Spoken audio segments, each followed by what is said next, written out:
Different Pond, written by Bao Phi, illustrated by T. Bowie. Family, traditions, hope.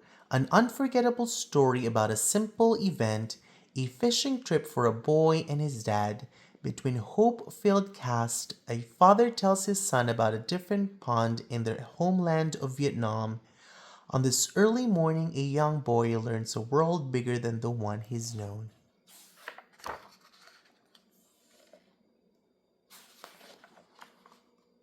For my family and for refugees everywhere, BP. For the working class and all the young dudes, TB.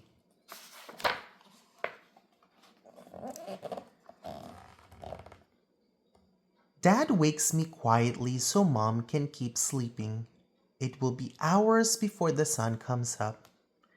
In the kitchen, the bare bulb is burning. Dad has been up for a while, making sandwiches and packing the car. Can I help? I ask.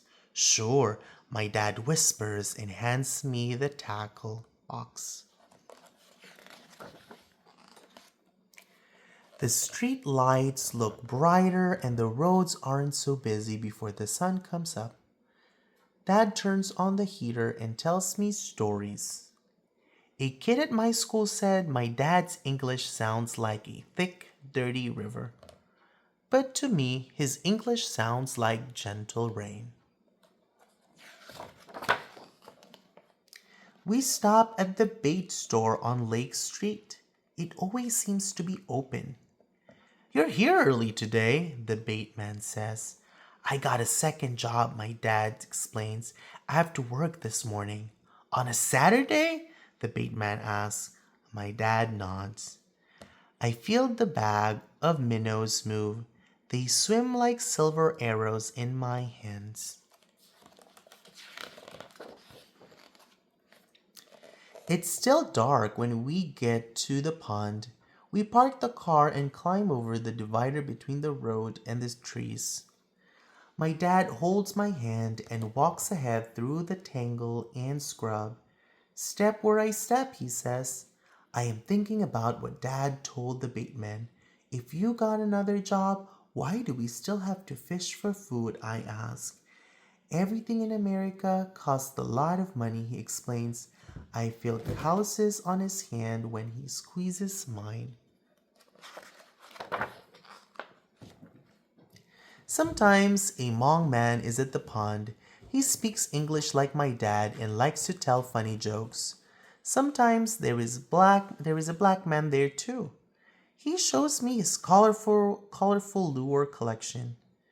This time it is just me and my dad.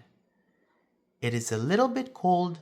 I rub my hands together, yawn, and look up to see faint stars like freckles. As Dad sets up in a clearing, I gather small thin twigs for a fire. They need to be dry and clean. I count 1, 2, 3, 4, 5, 6, 7, 8, 9, 10, and then 10 more for later. I put some rocks in a circle and set up the twigs like a volcano, Dad reminds me. I set one end of each twig down and other up, leaning them in so they rest against each other and hold each other up. I get it to light with just one match. Dad nods. You want to put a minnow on the hook? Dad asks. I want to help, but I shake my head no. I don't want to hurt that little fish, even if I know it's about to be eaten by a bigger one. My dad smiles. He isn't upset with me. Dad hands me a sandwich, cold bologna, between two pieces of bread.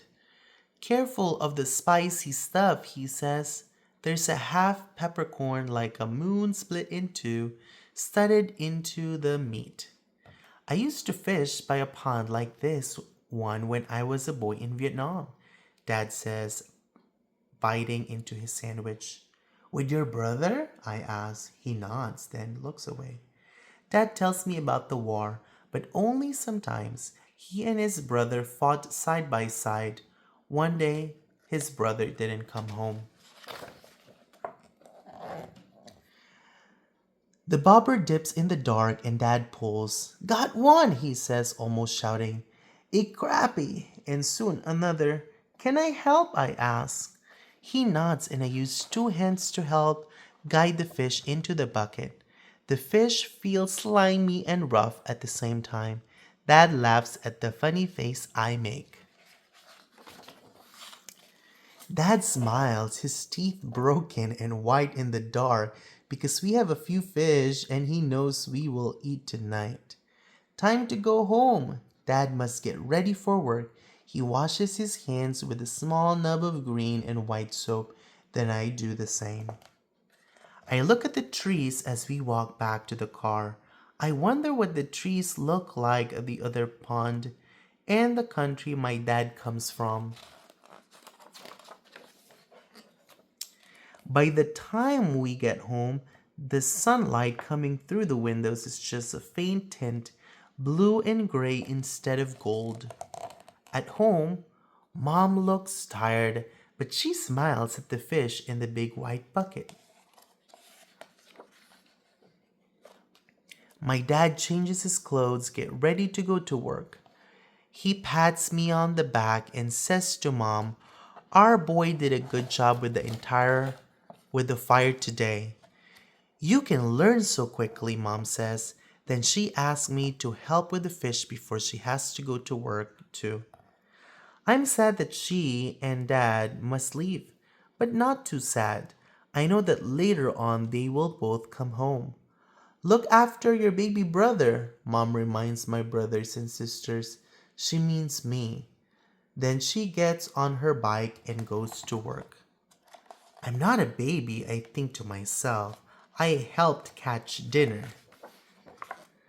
Tonight, when we are all home, Dad will put rice in the cooker and Mom will fry the fish on both sides until they are crispy. I will bring out the jar of fish sauce that has flecks of chili pepper and carrots floating on top. At the table, my brothers and sisters will tell funny stories. Mom will ask about their homework. Dad will nod and smile and eat with his eyes half closed. Good fish, he will say to me. And I will smile and nod. And later, when we sleep, we will dream of fish in the far away ponds.